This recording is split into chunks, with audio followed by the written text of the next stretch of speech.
Selamat pagi siswa-siswi kelas 11 MIA. Pagi ini kamu akan mempelajari topik terakhir dari gelombang mekanik, yaitu aplikasi daripada gelombang stasioner yang baru dipelajari sebelumnya. Penerapan daripada gelombang stasioner ini dilakukan dengan judul percobaan, yaitu percobaan Melde. Percobaan Melde itu dilakukan oleh Franz Emil Melde, yaitu seorang fisikawan Jerman, di mana melakukan percobaan dengan seutas senar yang digetarkan. Dan ternyata hasil daripada getaran ini, karena ujung daripada senarnya itu diikat atau digantungkan beban, maka dihasilkanlah suatu gelombang datang dan gelombang pantul yang berlawanan arah. Seperti animasi yang di sebelah kanan ini, yaitu gelombang datang yang warna hijau dipantulkan dan menghasilkan gelombang pantul yang warna biru, dan ketika kedua gelombang ini bertemu, ini dihasilkan satu gelombang yang disebut oleh Emil sebagai gelombang stasioner yang berwarna merah. Adapun di dalam percobaan Melde ini atau Emil Melde ini adalah mau mengamati hubungan antara kecepatan rambat gelombang dengan tegangan daripada senar yang dipergunakannya. Ya. Dan di dalam percobaannya ini, maka dihasilkanlah apa yang kita sudah juga pelajari dengan nama simpul dan perut gelombang, di mana kedua ujung daripada senar itu bersifat sebagai simpul dan bahagian lainnya sebagai perut daripada gelombang. Bagaimana Melde melakukan percobaan? Coba kamu simak contoh daripada percobaan yang dilakukan di laboratorium seperti ini. Ya, satu percobaan Melde yaitu dengan mempergunakan beberapa komponen bahan yang diperlukan, ya misalnya beban penggantung, ada yang massa 50 gram dan ada yang massa 100 gram.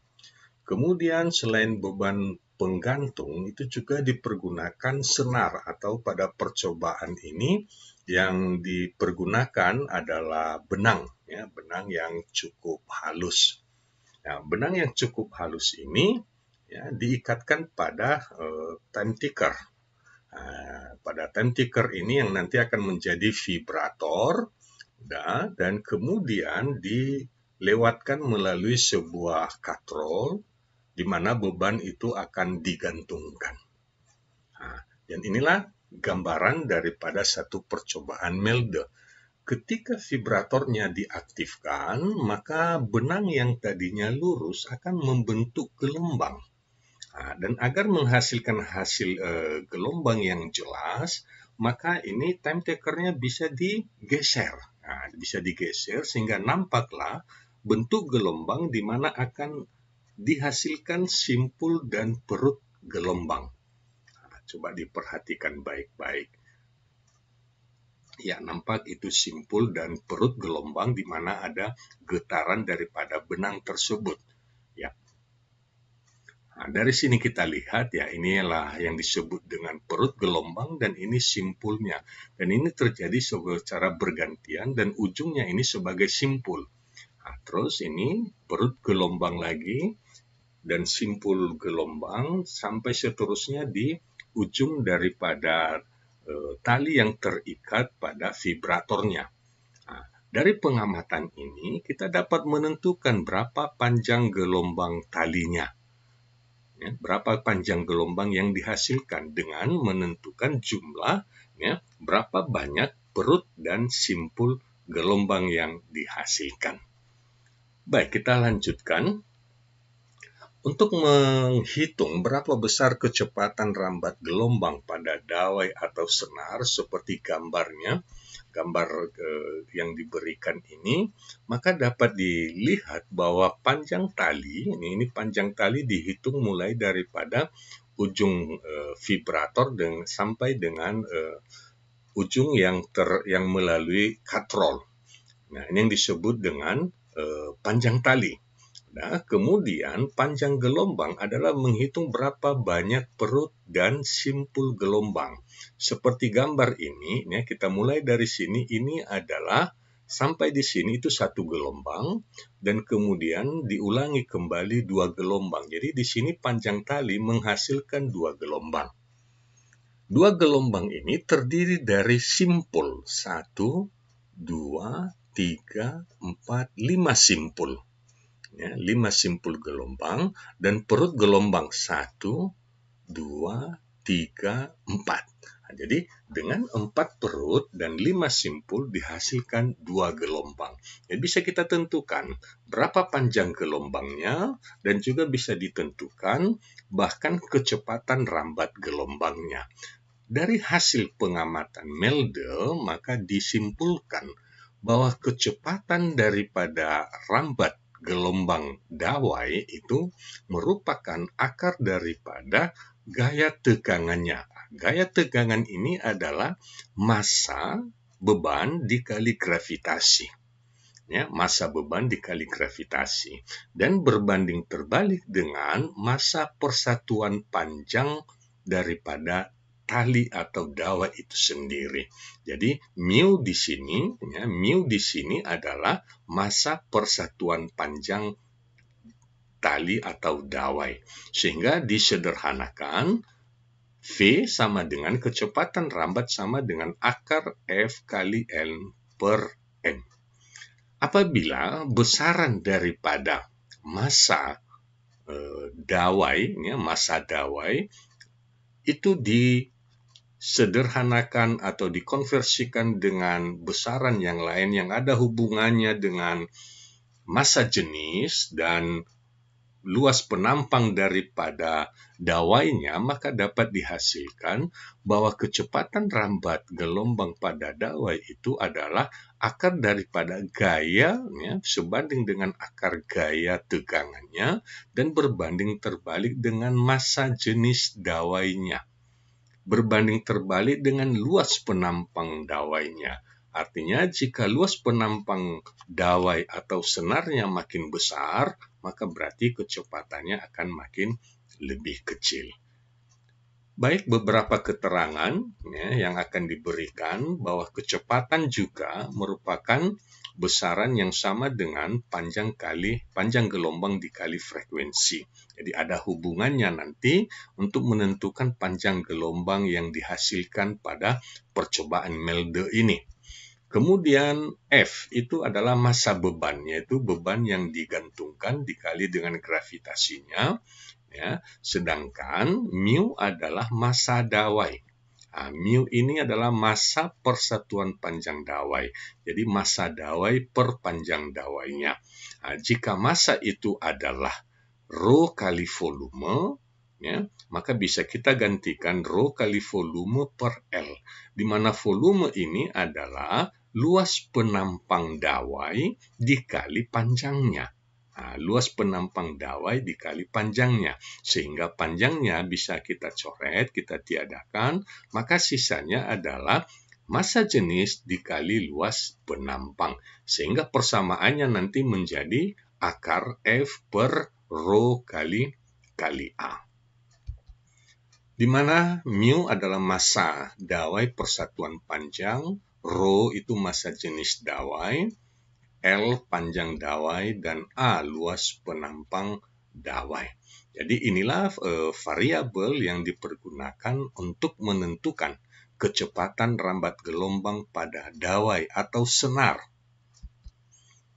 Contoh, seutas dawai yang panjangnya 2 meter dan massanya 32 gram, ditegangkan dengan gaya 1,6 Newton. Kawat digetarkan transversal dengan frekuensi 200 Hz.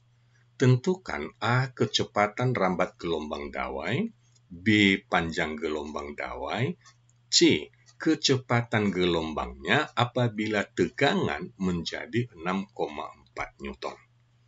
Nah, ini data yang diketahui dan pertanyaannya. Baik, untuk bagian pertama kita menerapkan persamaan kecepatan sama dengan akar F kali L per M.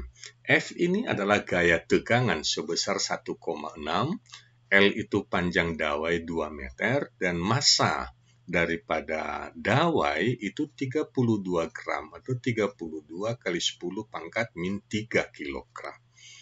Maka hasil daripada akar ini, kecepatan dawai itu adalah 10 meter per detik. Bagian B, menentukan panjang gelombang. Karena frekuensi sudah diketahui dan kecepatan sudah kita hitung 10, maka kita akan mendapatkan panjang gelombang adalah V per F, 10 per 200 Hz. Akhirnya, panjang gelombang adalah 5 kali 10 pangkat minus 2 atau 5 cm. Jadi, panjang gelombang dawai yang dihasilkan adalah 5 cm. Dan bagian C, menentukan kecepatan gelombang pada tegangan yang bukan 1,6 tapi 6,4. Nah, kita mau melihat ketika tegangannya makin besar, maka seperti apa kecepatannya. Maka kita melihat di sini dengan mengubah nilai tegangan menjadi 6,4, maka kecepatannya menjadi 20 meter per detik. Artinya kecepatan bertambah 2 kali lipat. Jadi ini contoh penerapan untuk menentukan kecepatan dan panjang gelombang dawai. Contoh yang kedua. Ya, sebuah percobaan menampilkan gambar dawai yang dihasilkan seperti ini ya, oleh seutar senar yang panjangnya 4 meter. Digetarkan dengan frekuensi 10 Hz. Sehingga menghasilkan gelombang stasioner dengan 4 buah perut. Dan simpul 1, 2, 3, 4, 5 simpul. Jadi ini perut 1, 2, 3, dan 4. Ya. Nah, yang diinginkan adalah kecepatan rambat gelombangnya dan massa senarnya. Oke, data sudah diberitahu. Ya. Dengan percobaan yang dihasilkan seperti gambar, maka kita bisa katakan panjang daripada senar ini, L-nya, itu sama dengan 4 buah perut. Berarti ini sama dengan 2 gelombang. Ini ada 2 gelombang yang dibentuk. Nah, jadi panjang daripada dawai sama dengan 2 gelombang. 2 gelombang ini terdiri dari 4 perut dan 5 simpul. Kita lanjutkan. Panjang senar sama dengan 4 perut gelombang atau 2 lambda, di mana panjang senar itu 4 meter, maka lambdanya kita peroleh 2 meter. Selanjutnya, kecepatan rambat gelombang, karena sudah ada panjang gelombang dan frekuensinya, maka kita peroleh kecepatan rambat gelombang adalah lambda kali F, yaitu 2 kali 10 Hz. Maka menjadi 20 meter per detik. Ya. Selanjutnya, bagian B, untuk menentukan massa senar, kecepatan sudah diketahui, ya, gaya tegangan tali 0,6 dan panjang dawai atau senar itu 4 meter. Maka massa dawai ini yang diinginkan. Kita hilangkan akarnya dengan cara kita kuadratkan. Jadi 0,6 kali 4, 2,4 per M sama dengan kuadrat dari 20, sama dengan 400. Ya betul, 2,4 per M. Maka M-nya adalah 2,4 per 400, yaitu 6 kali 10 pangkat min 3 kg atau 6 gram. Jadi massa dawai yang panjangnya 4 meter itu adalah 6 gram. Contoh yang ketiga. Sepotong benang yang panjangnya 2 meter dan massa benang 32 gram digetarkan dengan tegangan 6,4 Newton. Benang membentuk beberapa simpul dan perut gelombang. Tentukan frekuensi getaran gelombang apabila benang membentuk 1 perut gelombang, 3 simpul gelombang, dan 3 perut dan 4 simpul gelombang. Ya. Nah, ini data yang diberikan, jadi yang ditanyakan adalah frekuensi masing-masing ketika dawai membentuk atau benang membentuk 1 perut, ketika benang membentuk 3 simpul, dan ketika benang membentuk 3 perut dan 4 simpul. Perhatikan animasi yang diberikan. Ya, di sini adalah animasi daripada percobaan Melde, di mana kedua ujung daripada benangnya atau senarnya itu terikat. Nah, ini kedua ujungnya ini semua terikat. Maka, ya, berapa besar banyak daripada perut gelombang? Nah, inilah perut gelombang ini yang dilakukan ini 1 perut gelombang, sedangkan ini ada 2 perut gelombang, dan begitu selanjutnya.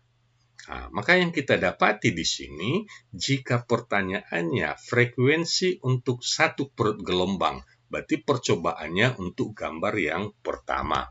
Hanya 1 perut gelombang berarti ada 2 simpul. Maka ini ketika panjang talinya sama dengan L, maka ini sama dengan setengah gelombang. Untuk 1 perut 2 simpul sama dengan setengah gelombang. Nanti kita masukkan perhitungannya. Kemudian 3 simpul gelombang. Ketika 3 simpul gelombang, 1, 2, 3, berarti perutnya ada 2. Jadi untuk 2 perut, 3 simpul, maka itu sama dengan 1 gelombang. Berarti panjang tali ini sama dengan 1 gelombang. Selanjutnya, 3 perut dan 4 simpul gelombang. Nah, untuk 3 perut dan 4 simpul, perhatikan 1, 2, 3, 4 simpul. Dan perutnya 1, 2, 3 perutnya. Ya, maka ini besarnya, panjangnya adalah 1,5 gelombang. Nah, demikian seterusnya sampai kita menghasilkan 3 gelombang. 3 pertanyaan yang dimintakan pada contoh nomor 3 ini, inilah yang akan kita jawab terlebih dahulu. Yang pertama kita tentukan kecepatan gelombangnya. Kecepatan gelombang itu adalah akar gaya kali panjang per massa daripada benangnya. Jadi 6,4 kali 2 kali bagi 32 kali 10 pangkat min 3. Jadi kecepatan rambat dawainya adalah 20 meter per detik. Ya. Nah, ketika kawatnya diubah, ya, panjang gelombangnya, maka apa yang terjadi dengan frekuensinya? Yang pertama, untuk 1 perut dan 2 simpul berarti setengah gelombang, maka kita dapati panjang gelombang sama dengan 2 kali L. Nah, untuk menentukan frekuensi gelombang, V sama dengan lambda kali frekuensi. Maka frekuensi sama dengan V per lambda. Lambda ini adalah 2L. Maka jika kita masukkan nilainya, V sama dengan 20, 2 kali L panjang benang itu 2, berarti 20 per 4 sama dengan 5 Hz. Jadi ketika dihasilkan setengah gelombang, frekuensinya 5 Hz. Ya. Nah, jika 1 perut dan 2 simpul. Bagaimana kalau lebih ditinggikan lagi? Kita perhatikan, ketika 2 perut dan 3 simpul, maka panjang tali yang dihasilkan di situ sama dengan lambdanya, panjang gelombang. Sehingga lambda sama dengan L, dengan cara yang sama kita peroleh frekuensinya, ya, berarti V per 2. Maka di sini kita dapati frekuensinya menjadi 10 Hz. Jadi semakin banyak perut gelombang, maka frekuensi gelombangnya makin tinggi. Ya, frekuensinya makin tinggi. Selanjutnya, untuk pertanyaan bagian C. Ketika 3 perut dan 4 simpul, berarti 1,5 gelombang, maka di situ diperoleh lambdanya sama dengan 2 per 3L. Lalu kita masukkan kembali persamaan frekuensinya, kita peroleh ya, V per lambda. Lambda adalah 2/3L atau 3V per 2L. Berarti 3 kali 20 per 2 kali 2. Maka diperoleh hasilnya frekuensinya adalah 15 Hz. Artinya, semakin pendek panjang gelombang suatu getaran gelombang, ya, maka frekuensinya akan semakin tinggi. Jadi dari satu perut frekuensinya 5 Hz, ketika 2 perut frekuensinya 10 Hz, ketika 3 perut frekuensinya 15 Hz, dan demikian seterusnya. Ini akan kamu pelajari nanti ketika memasuki topik pembahasan baru, yaitu gelombang bunyi. Sampai di sini pembelajaran kita akan percobaan Melde. Terima kasih atas perhatian kamu semua. Sampai jumpa pada topik selanjutnya. Salam sehat.